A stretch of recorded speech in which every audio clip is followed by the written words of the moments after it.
This conference will now be recorded.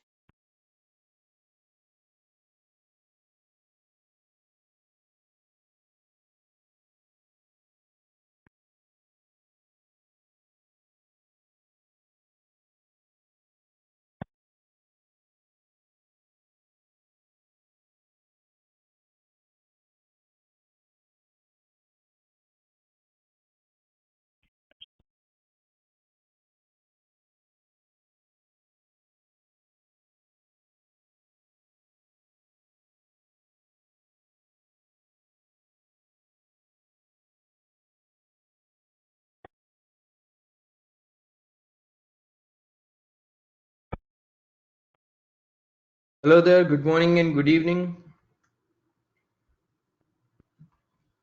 Good morning, Imran. Morning. Oh, yeah.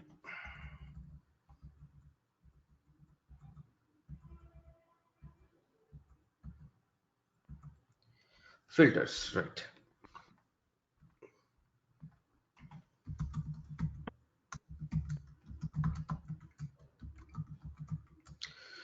So all good with Linux so far? Any questions?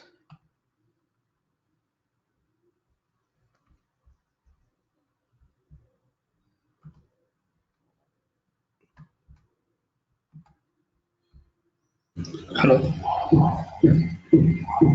Yeah, Imran, I have a query. Oh yeah, I installed regular box and I installed Ubuntu VM and CentOS. I Mm-hmm. followed the steps, but Mm-hmm. after the installation, if I execute the command if config Mm-hmm. IP address show, but my IP address is not showing actually. Anything wrong in my configuration or? While creating the VM, you have to enable the network interface. Which Yeah, operating system? okay. I see it was enabled, but I could not pick up. It's not showing actually. I No, have it's enabled not actually. enabled at the boot time actually. Which operating system? CentOS, right? Yeah, even CentOS and Ubuntu also the same. Ubuntu 16.04. You must have not enabled the network interface while you are doing operating system installation. Do one thing, run this command nmtui on CentOS. Okay. So we have to install it. Yum search nmtui.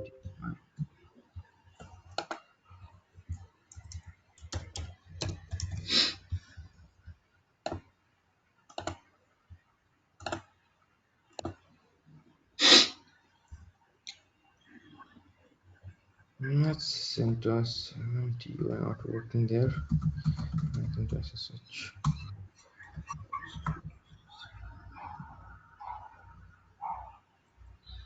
Did you enable your network interface what at the Yeah, I boot? done. Yeah, I did, Imran. How did you do? Yeah, in If you go settings, into net, network first you adapter. have to, Yeah, yeah, enable. Yeah, this is what you're talking about, right? Apart from yeah. this, you did anything else? No. This one I have enabled, but it's not picking or not So showing then exactly. I at the need. OS installation, you have to, at the configure page, the network configuration in the CentOS, you have to click on Uh, configure button and then you have to say allow it to come up at the boot time or enable it boot time, something like that. There is an option. okay. I'll check once again. Yeah, at the installation time it is there. In both the Okay. systems. Yeah. You have to enable that second network Search. interface, that bridge one. Okay. Yeah, I'll check once. You can enable it later also. Wait. Um, Yeah. GUI 7. There is a package you need to install. Oh, okay. CentOS 7 have different commands. Uh, Net tools, net hyphen tools. okay. Install net tools.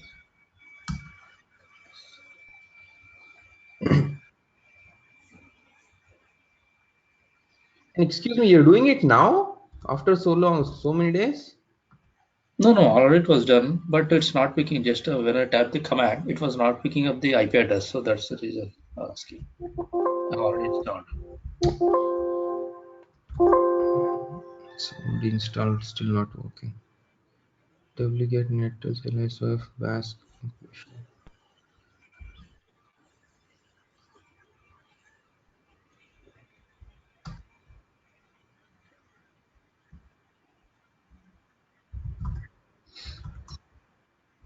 Apt install net-tools.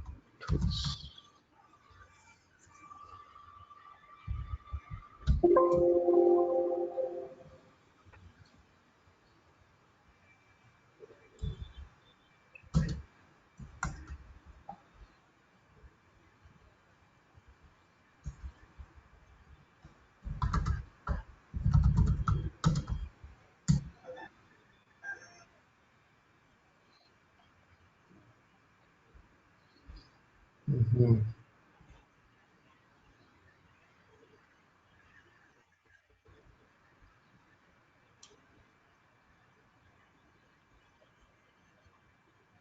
Okay, you see, you try installing net-tools, then you try this command nmti-edit, and Okay. Yeah. you can edit the network interface and automatically connect. This option you have to select.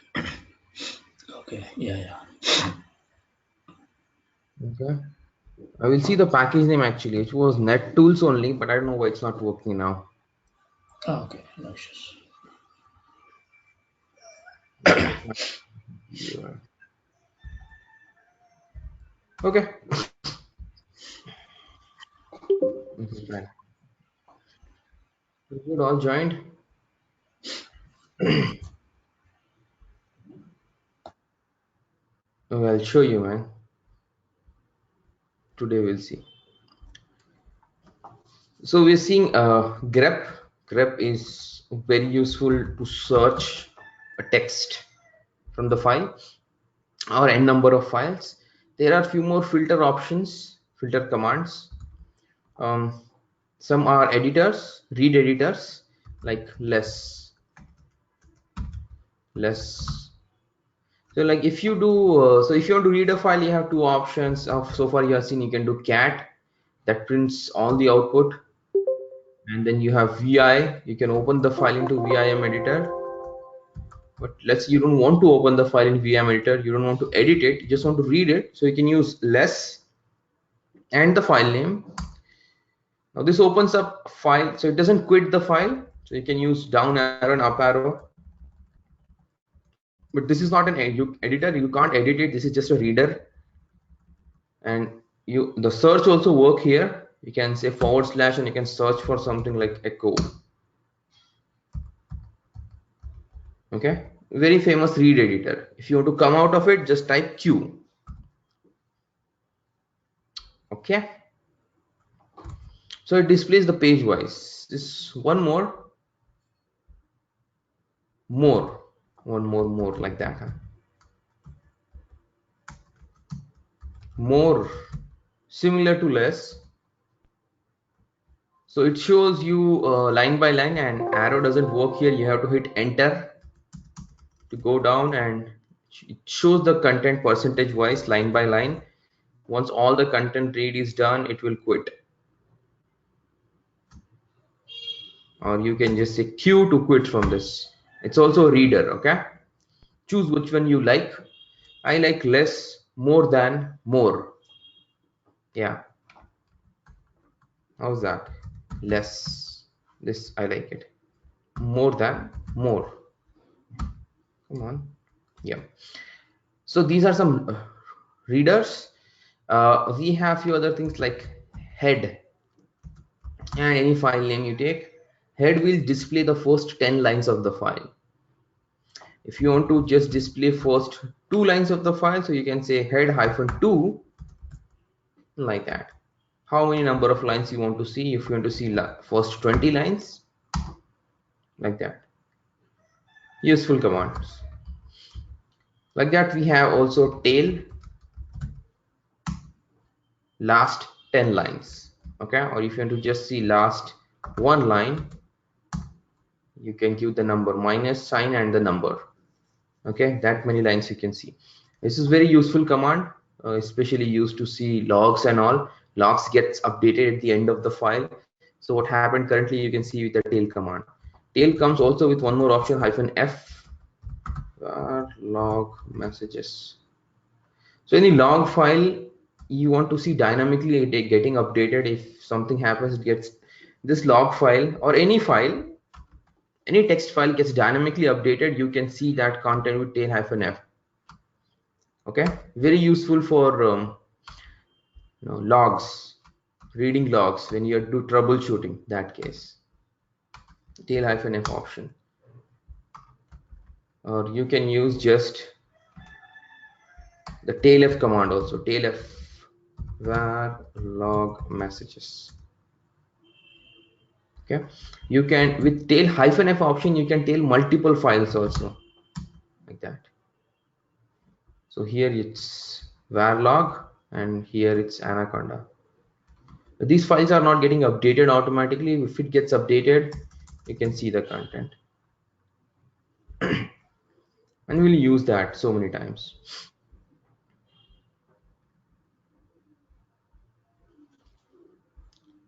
Okay, cut.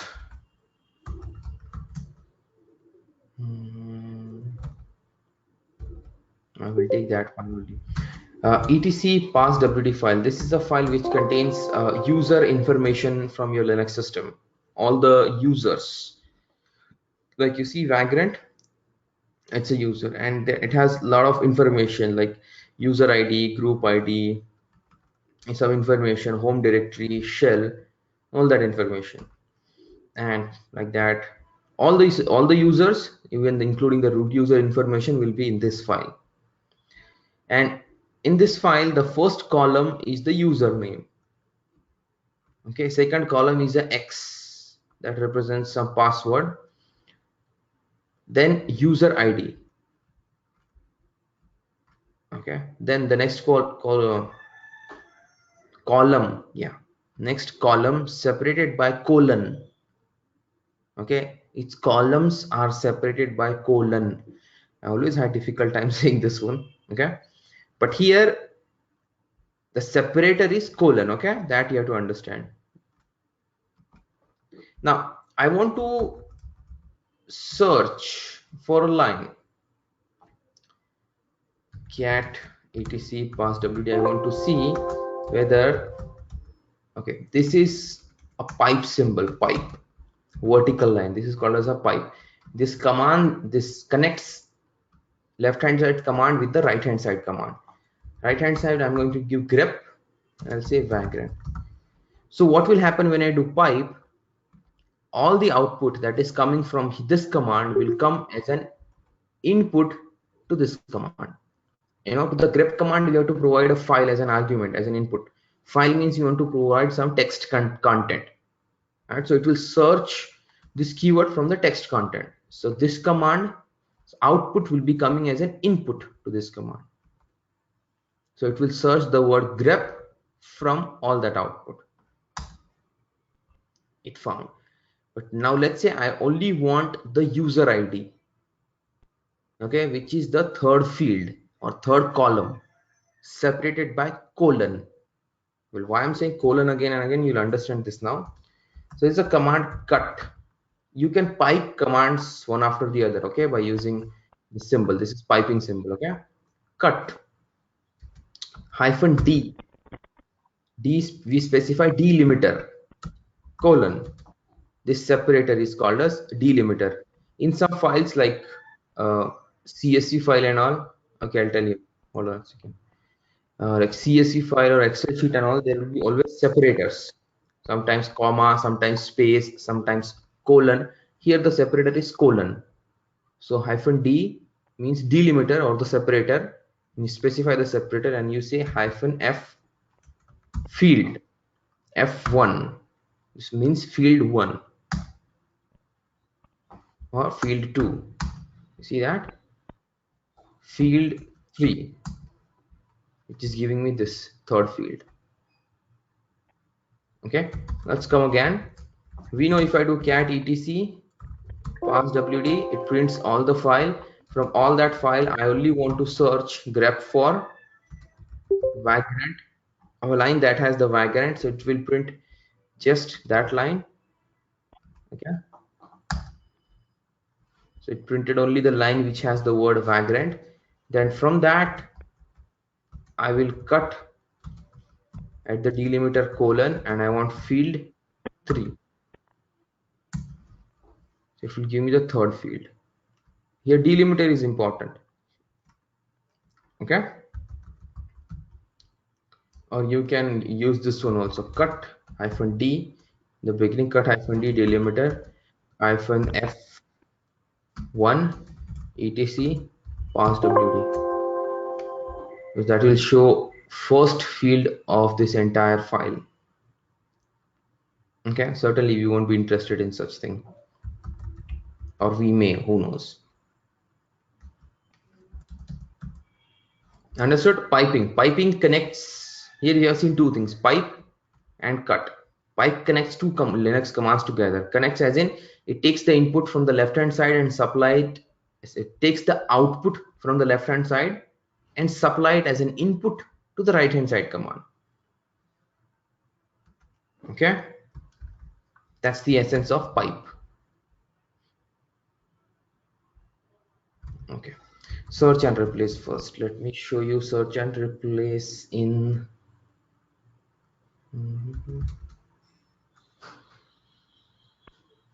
slash home vagrant Linux practices. We have some file.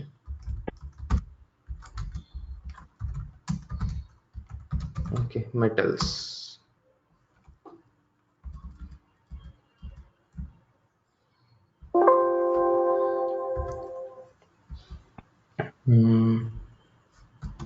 Okay, let's say I want to search and replace content in a file. Let's say I want to replace gold with what? What can you replace gold with? I don't think you can replace gold with anything. Any other metal? %s search gold and replace it with diamond. I know it's not metal, I know it's a stone, okay, but I'm not able to think any of the metal now. Okay, so it's like this. So you have to do this colon %s, which means search / and you give the search word.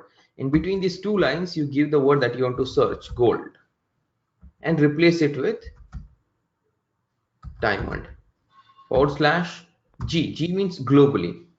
Okay, first let me make that change. Gold is the most loved one, gold is forever.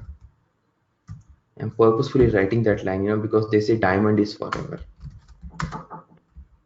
I'll just keep small only. Okay, just give me a moment.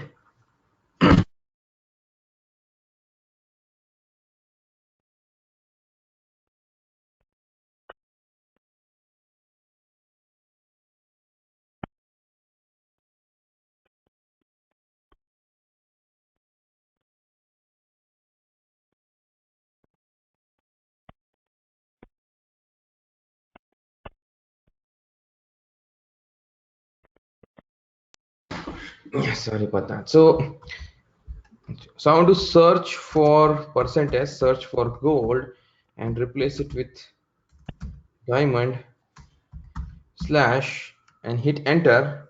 So if I hit enter, it will search every place wherever I have gold and replace it with diamond. It did that, but it will do it. It finds that word in a line, and then it will move to the next line. It will not search the entire line. Okay, if you want, let's undo everything. Yeah, if you want to do it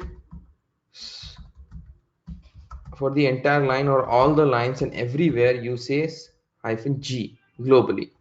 So it will search for gold and replace it with diamond globally. Let me give here capital also. Okay, diamond is the most loved one. I don't know, probably some ladies may be able to tell, a woman. Anyways, what am I saying? So that's search and replace in a VI editor. Okay, it's not in the book for the VI editor, so I'll just write it here and copy paste for you. %s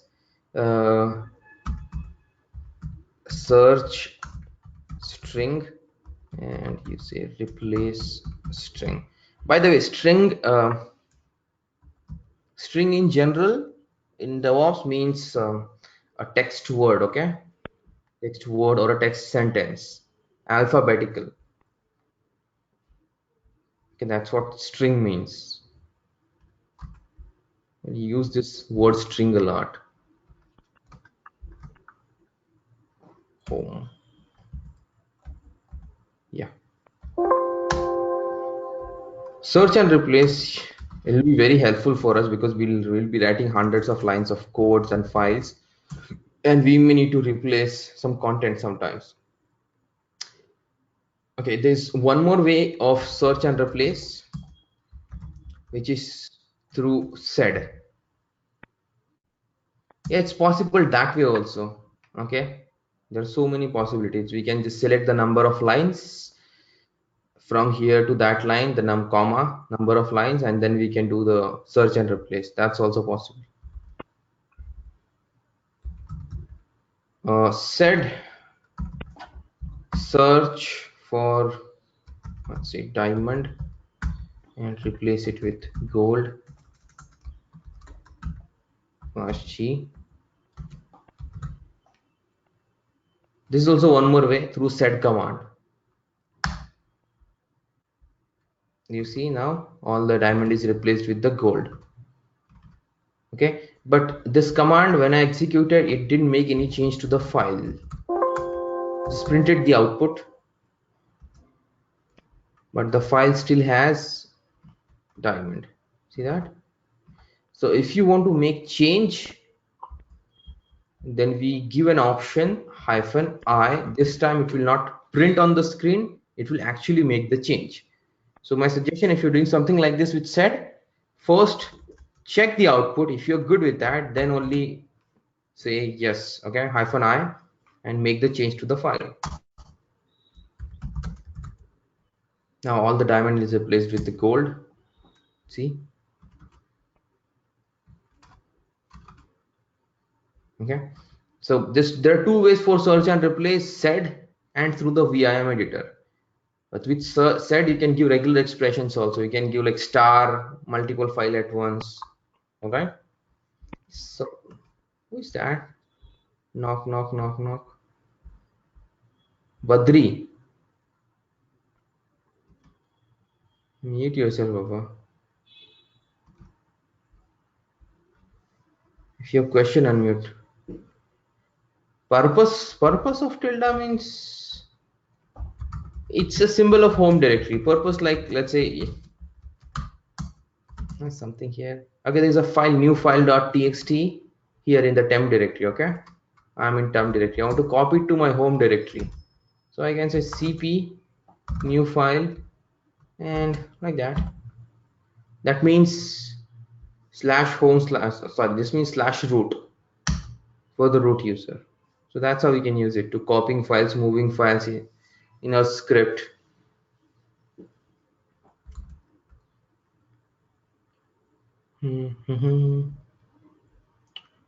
Okay, input output redirection. All right, so let me test your computer fundamentals knowledge. What are standard input devices for a computer?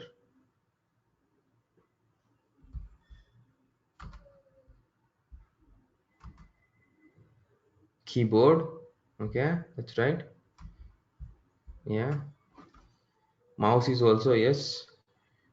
Oh no, CPU is not an input device. Come on.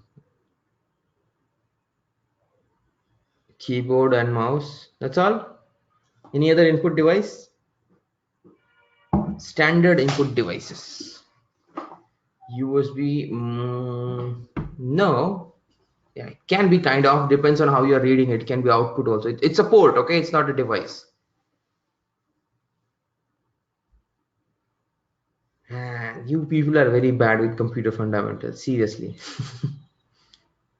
Mic, scanner, come on. Hey, your camera. Printer is not. Printer is a output device. Okay. Now tell me, what are the standard output device or devices?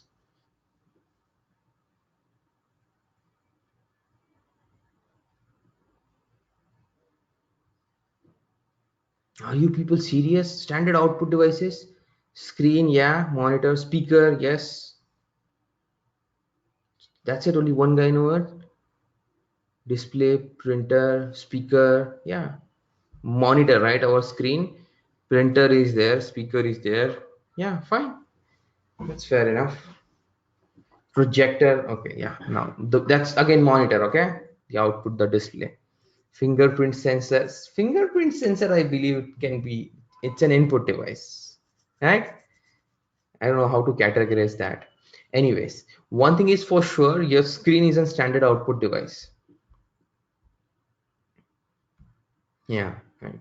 So your monitor is a standard output device. So that means any command that's printing anything, displaying, printing any content will come by default to your monitor.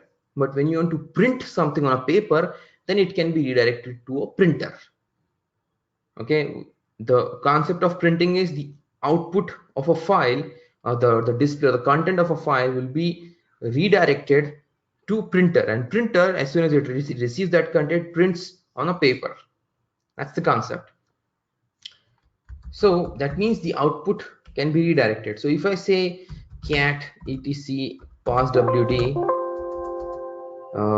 head 10, right? So it's going to print all that output, and this will be this output that is supposed to be coming on the screen is sent to that command, and that command will process it more and see the first 10 lines from it and display it. Oh, sorry, yeah, I should have given like that -10 or -5, the first 5 lines of passwd file.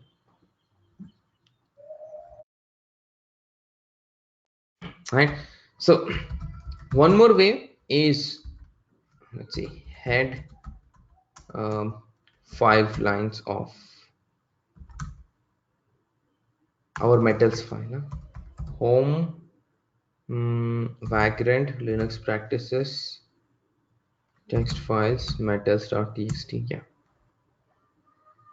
What? So that file output, whenever I run any command, the output comes, the standard output device is monitor, and I see it on my computer, on my monitor, right? I can redirect that output with an arrow, okay, to any file. Let's say I'll put it into temp directory /temp/5 metals.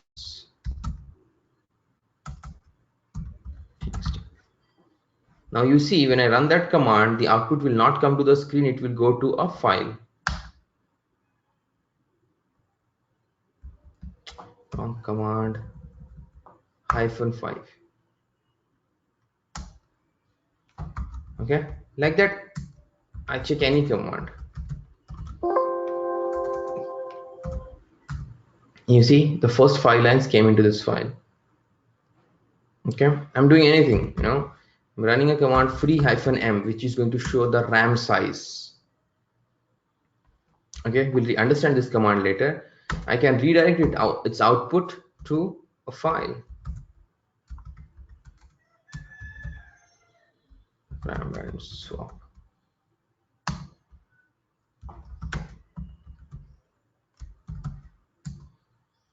You see, the output went to that file. Now let's run some other command like uptime. Let me cancel it first. Uptime command will show from how long the system is up and running. Okay, now it's the current time up from past 1 days and 40 minutes. Okay, one user is logged in, and that's the load average of the system. We'll understand the command later. So it's output. I'm going to redirect it to the same file, RAM and soft file. Okay.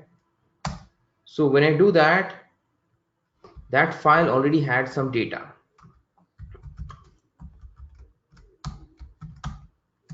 And now it is overwritten. Okay. When you use the redirection symbol, the destination file, if it's not there, it will create it. If the file is already there, it will overwrite all the content. Okay, that's what this forward redirection will do. But you can also okay, W command, okay, similar to uptime but with more information. If you use double arrow,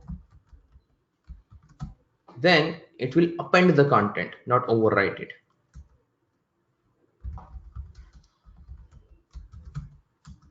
You see, content got appended. It did not overwrite the previous content. Okay, df-h, one more command. I want to send its output also to double arrow.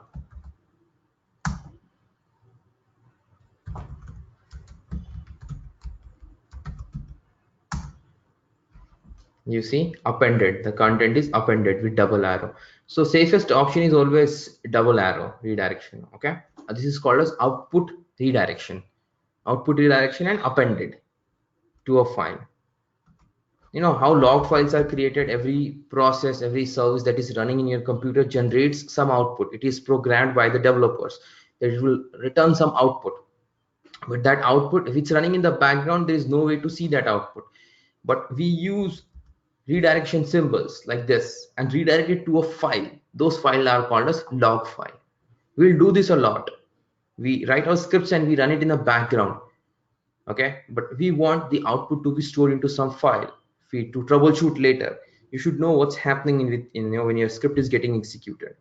So this is very helpful. Now there are standard output devices and there are standard error devices also. Okay, and surprisingly both are same most of the time. Okay, standard error and standard output device is monitor all the time. Okay, if you don't change it. So this arrow redirection is going to send the standard output, but if this command gives any error, this is an error. Okay, this error is not sent to the file. This error will be printed on the screen because standard error device is still monitor. If you also want to redirect the standard error, then you have to say to arrow. So to means the standard error, that's the code for it, and you can redirect it to the same file if you want or to a different file. You see, the error did not come. Now let's check that file. You see, error is put into that file.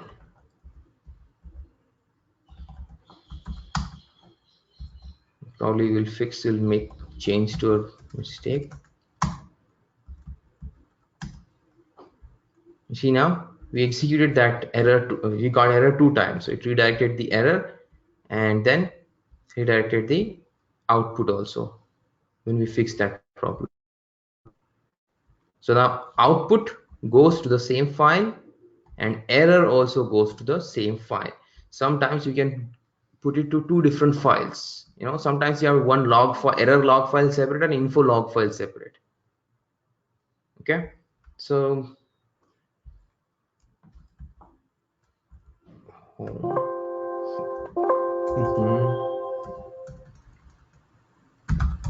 command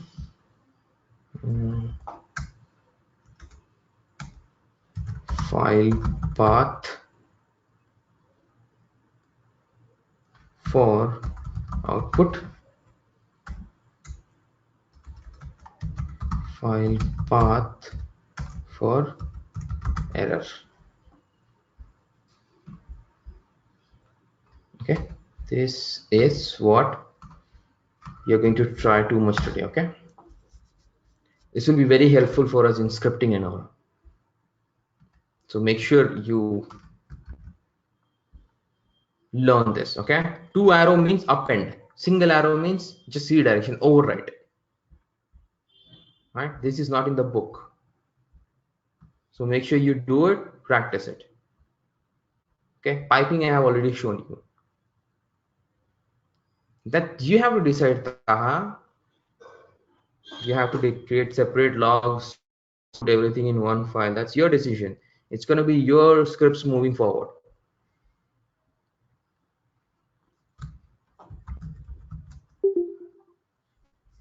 Okay, so far we've been talking about file content, right? Searching the file content, reading the file content, reading the file content, right? Text file contents.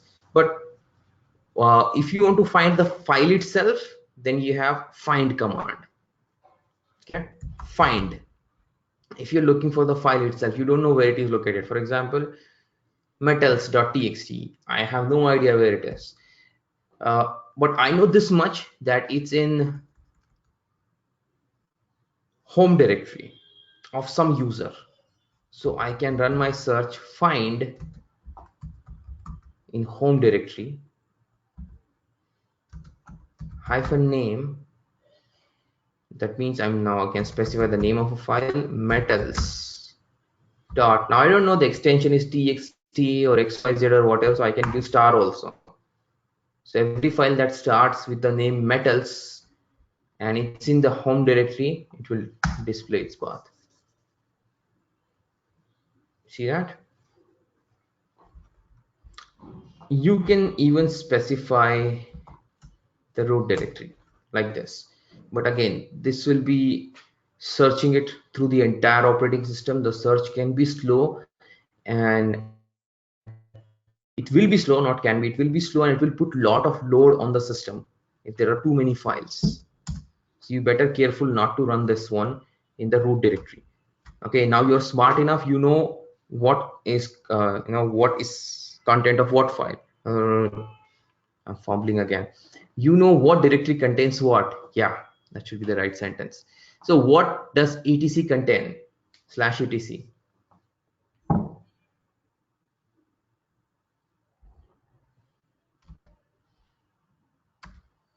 Hello, config files. Okay, /var. This is for what? Yeah, logs, but in general, what it is. Not only logs, there are so many things. /var contain logs and other things. Come on, you're not reading it. I write this book on for some purpose, so that you should read it. Come on, everyone, open your Linux Quick Start. Tell me what is /var.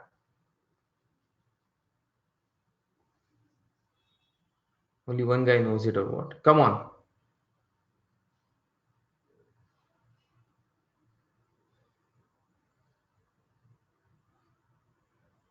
Changing files? What is changing files? Oh, you mean dynamic files? /var server data.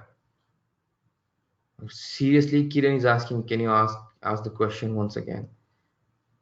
What does /var directory contains? What kind of data does it contain? /var, I put it in the chat also. You seriously attending the class?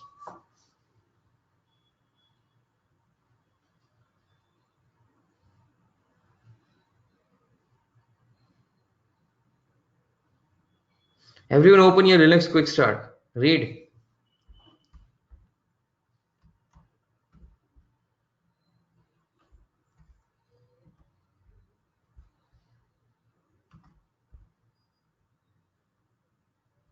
It might contain some system data file. Wow, that is a great answer, Adi. Of course, it will contain some system file.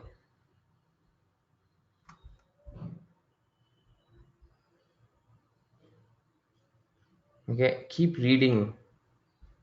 If you are really serious about, this is not just some DevOps class. Okay, very serious here. All right, what are efforts that I have taken to create this course is for the real time. This is going to change your career. This is going to change your life. All right, take it seriously. I'm no kidding. right? After doing my course, there's so many people who got placed, who took it seriously. I even used to take placement batches and all, okay, where I used to train people from the very grassroots level, same as this one only. All right, people who take it seriously will definitely get placed.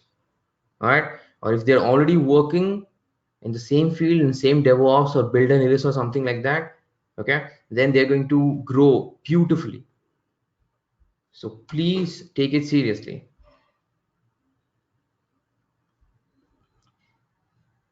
Yes, basically it contains server data. I told you, services like Apache, uh, Tomcat, Jenkins, MySQL. These services will store data.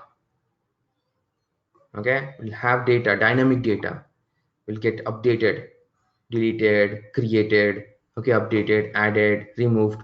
All this data goes into slash srv, sorry, slash var, and also srv also. Okay, and one more thing, you people are the most silent batch. I thought the previous one was, but you are the most silent one.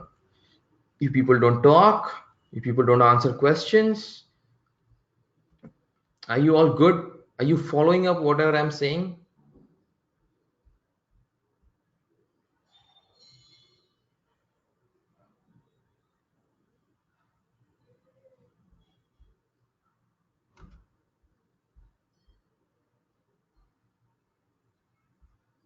Some people are, at least. I know why other people are still sleeping or what. Anyways, let me continue. Make this class little more interesting, people. It's up to you. So find command can find a file, but you should really know what you're looking for in what directory. If you're looking for some kind of server data, probably you'll be looking in slash var or slash sru or wherever you're keeping your server data. If you're looking for some configuration, you'll use etc. If you're looking for some binary, you'll be looking in bin or sbin. Right, so you should know the top level directories, so find will be easy. Otherwise you'll be running it on root directory, and that may kill your system sometimes. You should never do it, at least on production system. Okay, right. Find can find a file with other parameters also, not only with the name but with other things also that we'll see later, like with the username, group name, and like that. Now let's talk about users and groups. So in Linux we have three kinds of users: normal user like Vagrant user, system user, there are so many system user, and then super user like root. Okay, let's check our etc passwd file, and let's get just the last two lines of the file. I don't want to see all that output. I'm just seeing last two lines. So TCP dump, this is a user, but this is a system user. Okay, there will be some password set to it. This column is the user ID, and this column is the group ID. Okay, there will be always an user ID and group ID with the user.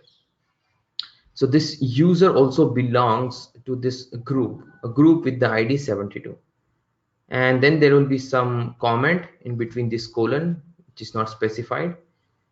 And then there will be home directory specified. No, sorry, home directory is also root. Yeah, home directory is root. Okay, and then the last one is the shell. This is for the system user. Normal user, like we add a user who can log in, so that's the username, that's the not the password, actually the password set, or will be set. This is the user ID, and that one is the group ID. So 500 is the user ID and 500 is the group ID, and this is some comment. This is the home directory. For normal user, the home directory will be always in slash home. Okay, and normal user will have a login shell like bin bash. Okay, system user will never have a login shell. They will have like slash sbin slash no login or false. Okay, these are not login shell. Check. So in this computer, in this system, We have a root user. Of course, every Linux system will have a root user. Check this root user. Its user ID is 0, group ID is 0. There is some description about it. That's the home directory, and that's the shell. Whenever the user login, these information will be read by the system, and right shell will be provided, and it will land up into that particular directory. Okay, so this computer has this VM has a root user and a normal user Vagrant, and all these other users are system user. Okay, all this one you see there, shell /sbin/no login. So no, system user cannot log in. Any service, any process running in the Linux system runs with a user and its privilege. Okay, or you can stop me and ask me questions, all right, if you're not understanding anything. And forget about this one, user ID, group ID starts where and what. You can just find it in the passwd. Okay, some operating system user ID starts, normal user ID starts with 500. Latest operating system user ID starts with 1000. Really doesn't matter too much. Okay, root user ID will be always 0. Okay, and a user will always belong to its primary group.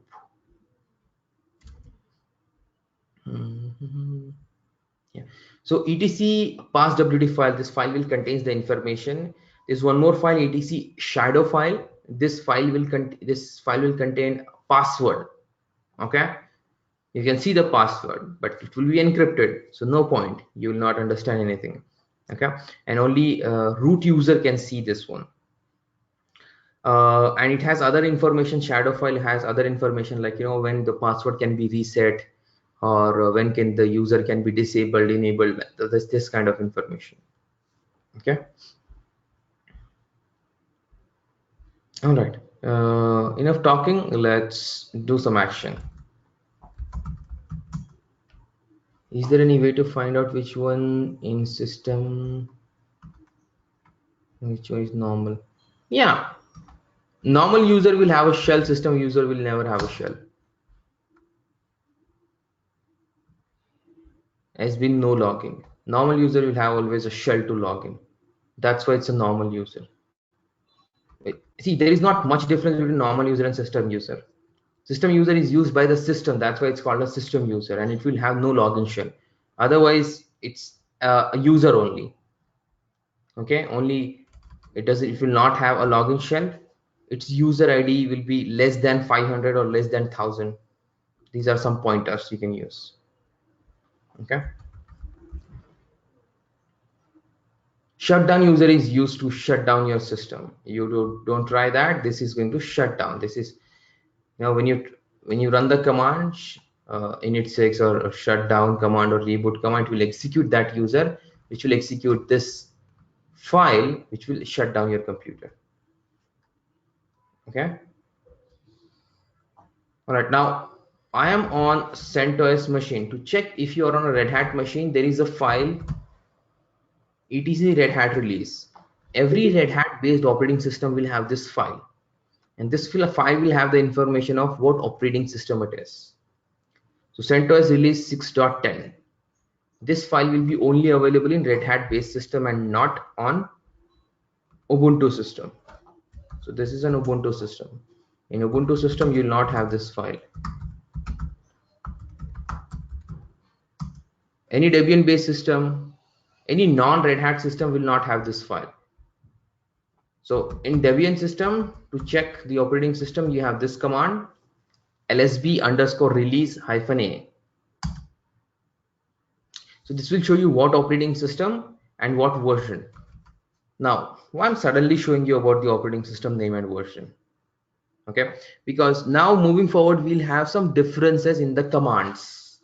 So far, whatever commands we have seen are common for all the Linux operating system, but now the difference will start coming in.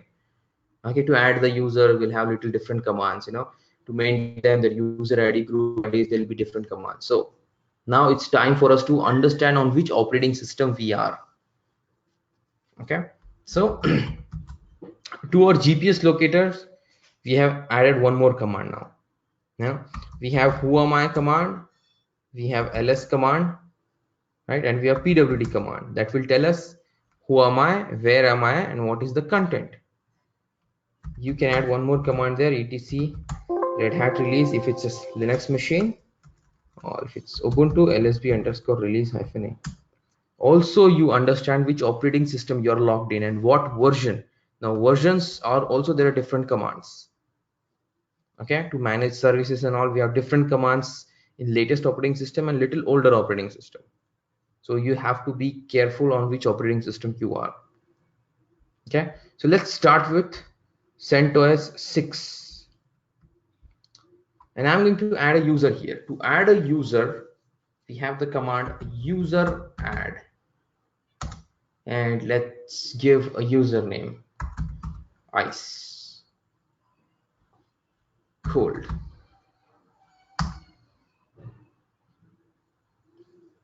Yeah, so I've added the user, and you can check that. Let's do tail -2 to etc passwd file ice cold. You see, user id, it has allotted a home directory. Check in ls/home. You see, there's a home directory also created for this user, and a shell bin bash. Okay, now to set up, now there is no password set by us to this user, so we'll give passwd ice cold, and I will give some ice cold password to it. Come on, I'll give a simple one, man, because then I'll forget. Okay, now I want to log in to the ice cold user. Now I am already root user. Root user can log in to any user without giving any password. So what I'll do first, I will go to Vagrant user. Yeah, Vagrant user. Now I will log in to ice cold user. su hyphen.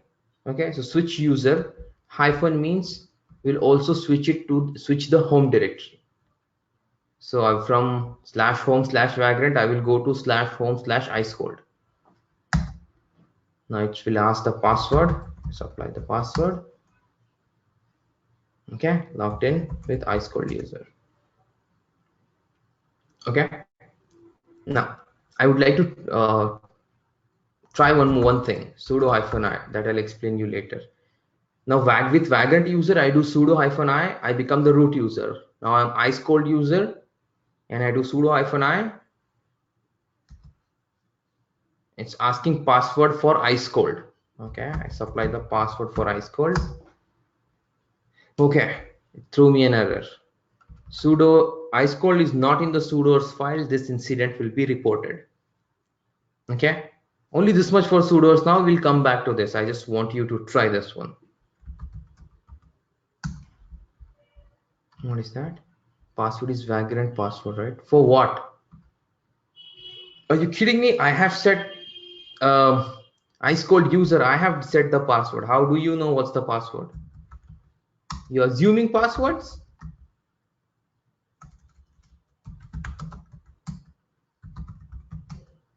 Passwd ice cold. I'll change it again. I will change it to something else.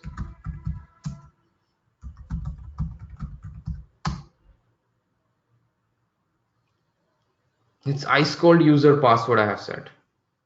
Passwd command you can also use to reset. Okay, when you use su-ice cold, yeah, it will ask the password for the user, right, which your user you're logging in.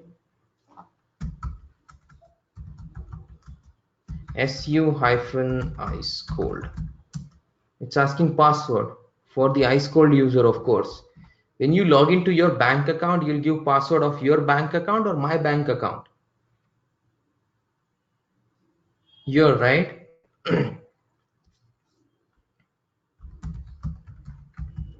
So I'm giving password for the ice cold user, not Vagrant user.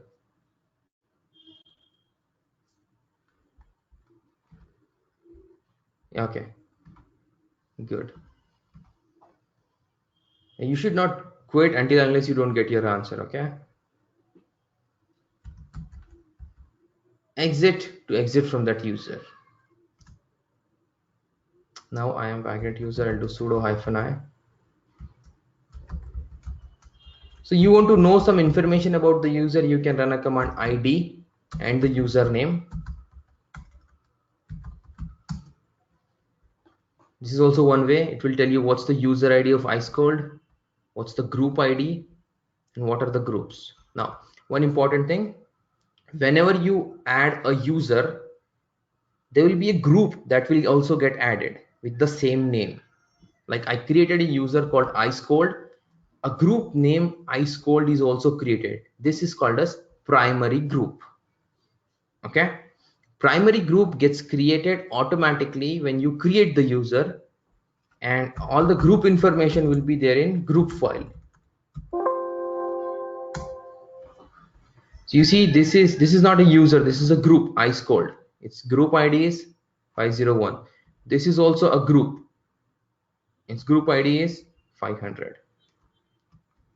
Okay, so whenever I say like I'm going to add one more user add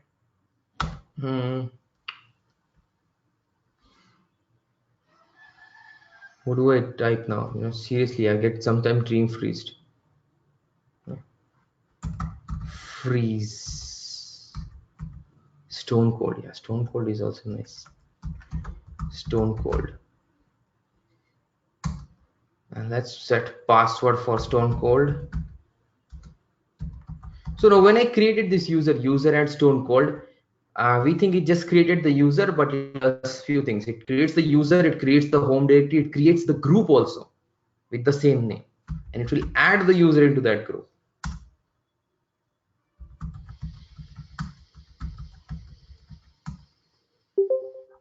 So that's how you add the user.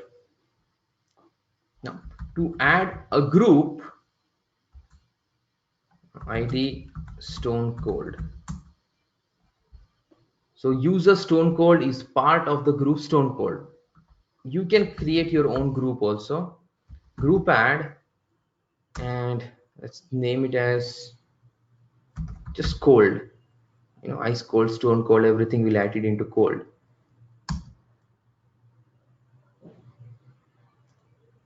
Okay. Now to add a user into the group, there are two ways. You can run a command usermod-g, that command, or you can update the file directly also. etc group file. This file contains all the group. So this is the Stone Cold. This is the primary group of Stone Cold user. This is the primary group of Ice Cold user. But this is a secondary group, and I will add user Ice Cold and also user Stone Cold. Added the user Ice Cold and Stone Cold into the group Cold. So you can give as many as you want, separated by comma. And save and quit. Now let's check ID. ID Stone Cold. You see now, Stone Cold is also part of one more group, Cold. And Ice Cold. Ice Cold is also part of the group Cold. And why did we add the group into that user? That we will learn tomorrow. Okay, what's the purpose? When we learn permissions and all of that, that time we learn that. Oh yeah, you can use GID also if you want. Not in the group file, but okay, with the command, with the user mod command. So let's come into now Ubuntu system. Oh, hold on a second. So let me clarify a few things before I come to Ubuntu system. So you understand, when we create the user, we also create its home directory, its group. So in the home directories, you see this home directory for Ice Cold, this home directory for Stone Cold. Okay. Also the group gets created.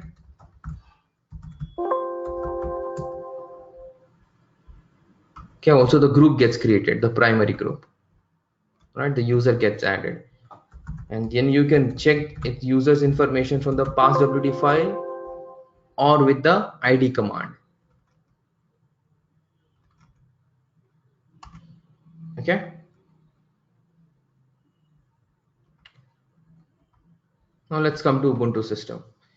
Now here also user add command works, but when I do user add command in Ubuntu, it doesn't do few things like adding the creating home directory and a few other things.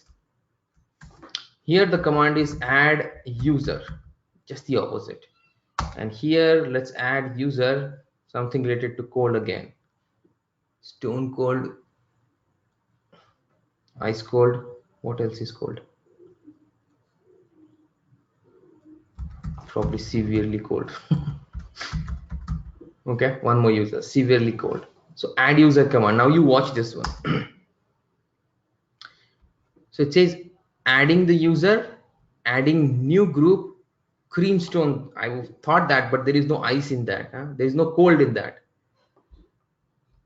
So it added the group, it added the user into the group, it created the home directory, it copied some file from etc scale directory.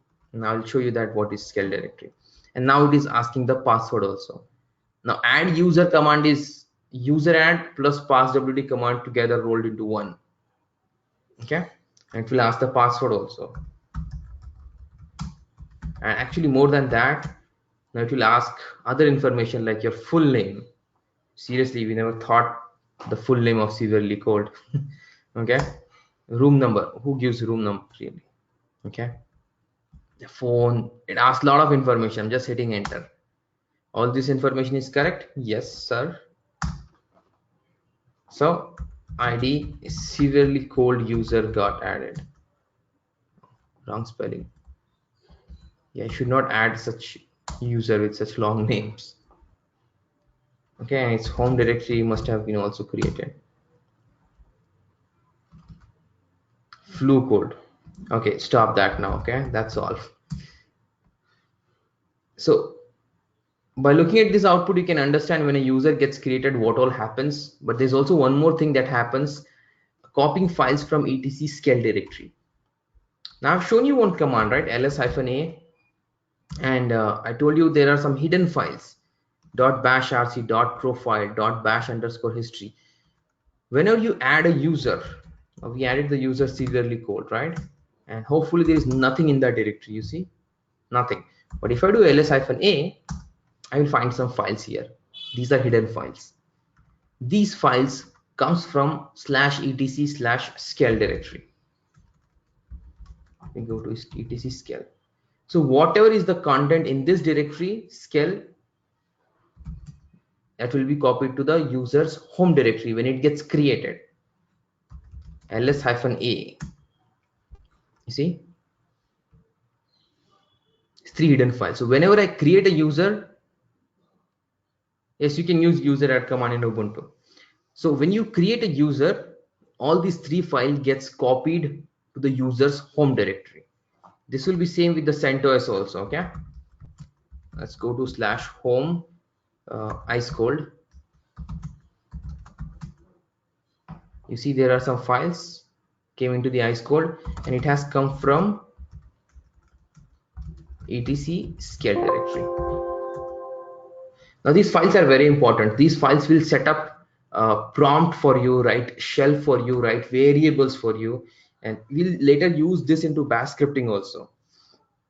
Okay, now if you have a requirement here, one thing will come into mind, that anything that is in scale directory gets copied to the user's home directory.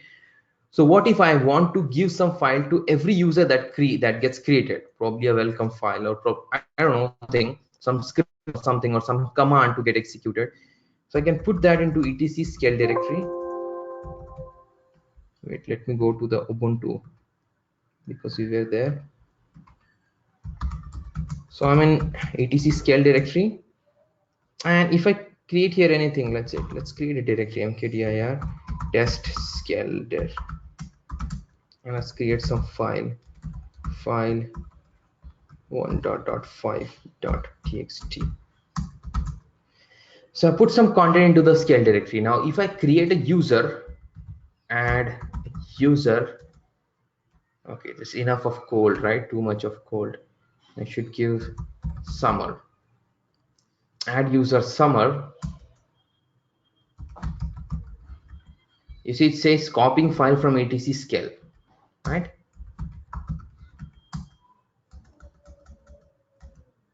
Now let's check summer's home directory /home/summer. You see that this file got copied from etc scale directory with whatever you have, like hidden directories also. Okay, what does this file contains, that and how to use it, that we'll see later. Okay, this is FYI. Whatever is there in etc scale directory gets copied to user's home directory when the user gets created. Okay, all right, now time for cleanup. Let's delete some of the users. To delete a user, you have to give the command user del, and you can give the username. I have shown that to you yesterday. Let's create a file with a dot directory, with a dot in front of the name.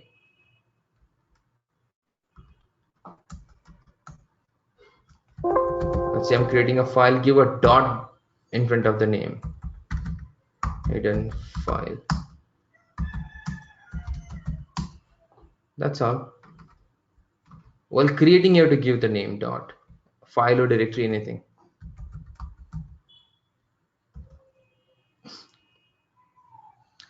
Okay, to delete a user, you have the command user del -r. R is for recursively, and you give the username.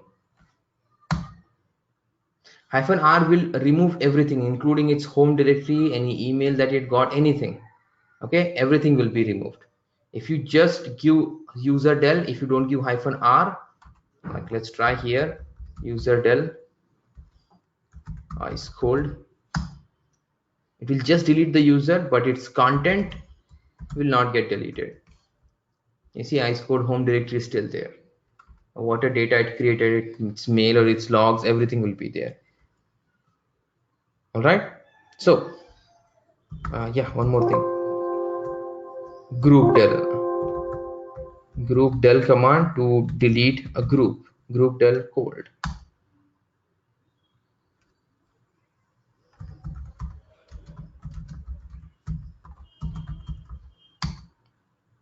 Gone. Okay, right, so that would be all. It's already past time. It's like 8:15 here. All right, we'll continue from tomorrow. We have tomorrow permissions, file ownership, sudo, and software management. Okay, a lot of things. We'll cover a lot of things tomorrow. Okay, hopefully you'll be able to wrap up quick start by tomorrow. All right, any questions? It's already 8:15. Other people will be waiting now. Okay, so go ahead, practice all this. You are having difficult time because if you have, that means you have never used command line. Okay, Yeah, that's Imran. just practice it. Yes. Yeah, Imran Nash. So why this files of copying from etc scale to our home directory when we are creating the user? Is What we are getting? we are creating the new users, right? So at that time it is copying the files from etc/scale, right? Why it is copying? Why it is copying? Hello, Yeah, Imran. your question is why it is copying. Yes, correct. That's how Linux system works, man. That's how it sets up the user. You know, when you create a user in Windows machine, it sets up the desktop through some files. Same way Linux will also set its user interface for the users. For that, those files are copied. Okay. Means if there is any useful if it is copying the files.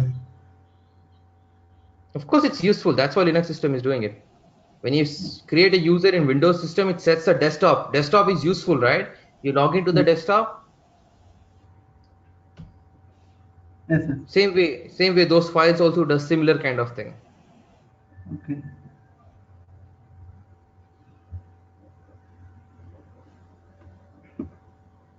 Yeah, my fine. All right, thank you. Yeah, Kiran, we'll see that later in the scripting, okay? And Kiran, please put your question in the public chat, not in the private chat. Right? Thank you very much. I will see you tomorrow. Tomorrow is Saturday, right?